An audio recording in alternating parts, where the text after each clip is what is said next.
I guess you could say that I'm a product of classic American rock and roll.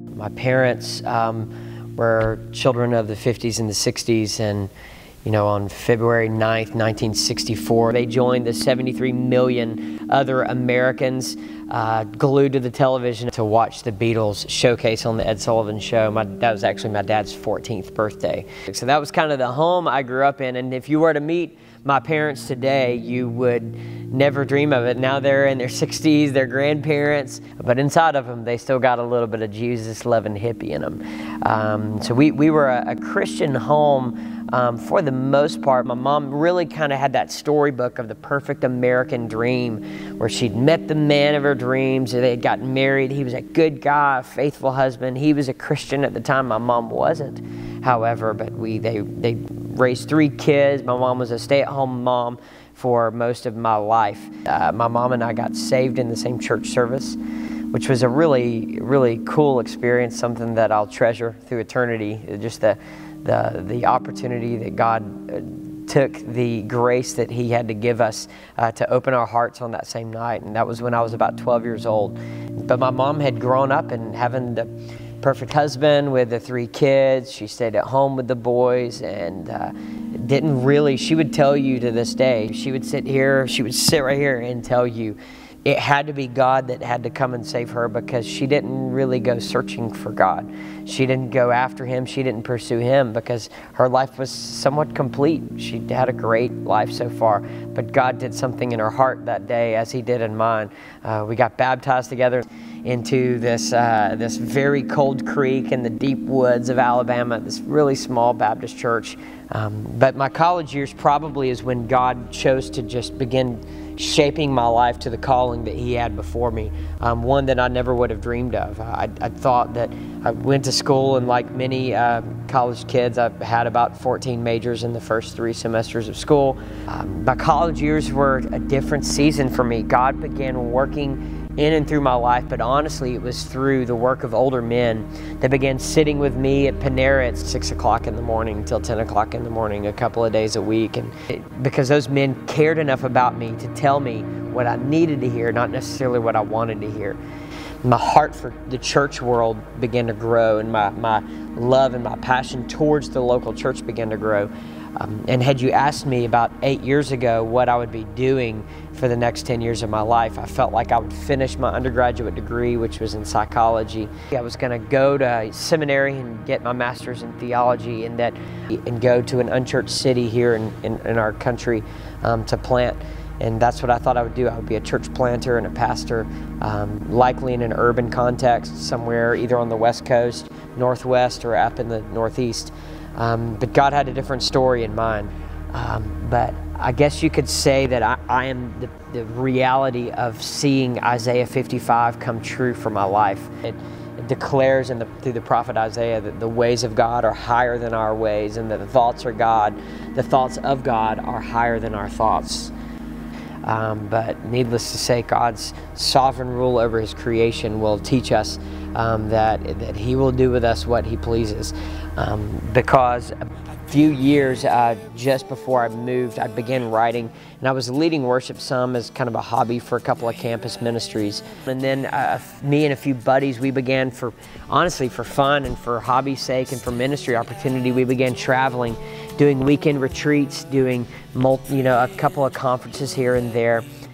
And it was the right song getting into the right person at the right time where the opportunity came for us to begin making music, which started about 7 years ago. I would have never, ever dreamed that I would be playing music full-time as a traveling musician. It was just not, there was nothing to me appealing about hopping into a 15-passenger church van with a few other guys that haven't showered in a couple of days. There's nothing exciting about that to me. That just wasn't my dream come true. I really thought that God had wired me to be in the church world.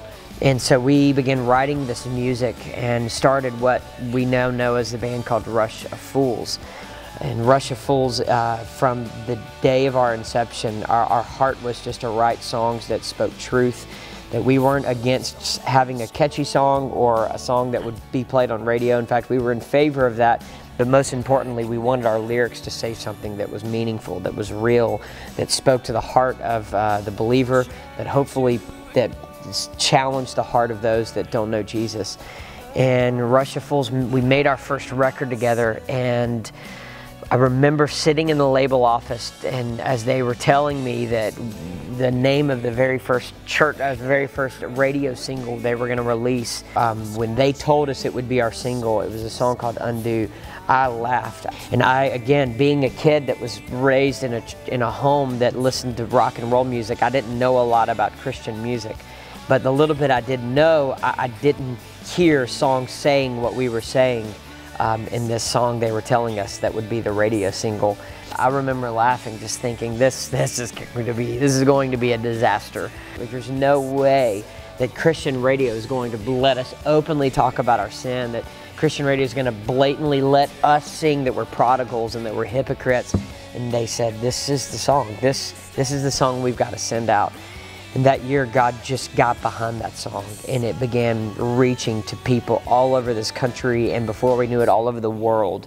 We never could have dreamed to happened. God just took our ministry and our career and just launched it in a fast-forward motion, and we began touring full-time. And 7 years now into it, we see the fruit of what God has done. It's been such a cool thing because that song ended up making it to every state in this country, all over this continent, and to the ends of the earth. And I'll never forget the day that I'm sitting in East Asia over in the Philippines and explaining the name of our band to this young lady, and she knew our band and began singing that song, Undo, back to us. And it was just this humbling moment. It was the opposite of what one might think. It wasn't this, my song made it around the world, because I knew that that was a God thing. There was no way we could have ever formulated the success that God had given to us in that song and the favor that we were shown in that. Several months after the song was all over the radio, we began getting stories. Stories like from a young man in the West Coast who was the son of a preacher man, grew up in church, was married, had 5 kids with his wife, and had entered into sin and had an adulterous relationship with another woman, and had left his wife, and a friend, an acquaintance had texted him the lyrics of that song, and it broke him hard. He went back to his home. Their divorce was not finalized. Went back to his wife. He went back to seek repentance and to go after and try to see restoration. And he gets through the door. He gets a little bit of conversation, and he shares a little bit about the story that God had just really worked through the life of this song. And his wife takes him into their office area where she hits unpause onto the iTunes, where she had been listening to that same song that God had worked. And we were told that story, and we got to celebrate with them that God had restored their marriage and that He was taking them through the season of healing for their lives and their souls. So we got to hear that. We got to hear from mothers who had children that were just hurt and going through drug addiction and alcoholism, and we got to hear again how God just used that music to speak to them. And I say that to explain that what we began realizing quickly, that this band was not about us. The success of this band was not even because of us. We could not have dreamed to formulate the right equation to create what God had done in our story. I say that because I know that the story that God had unfolded for us, though it wasn't my dream come true, it was what God had intended for us. And I believe that that's kind of been the story of my life. 5 years later, if you fast forward on, I have a little girl that we've adopted from South Korea, and my wife and I are so happy to the place that God has set our life, at least in this season, that we're still actively doing the band Rush of Fools, and that's a huge part of our schedule and our calendar. But God has also brought us full circle into the church world, where I now get to serve as a worship pastor into the local church body here in our city. We believe that God still has great things for our city, and greater things are yet to come, and greater things are still to be done here.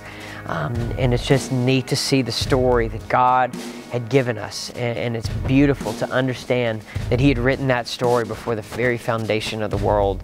And in this season of life, I can celebrate now with you the life that God has called us to.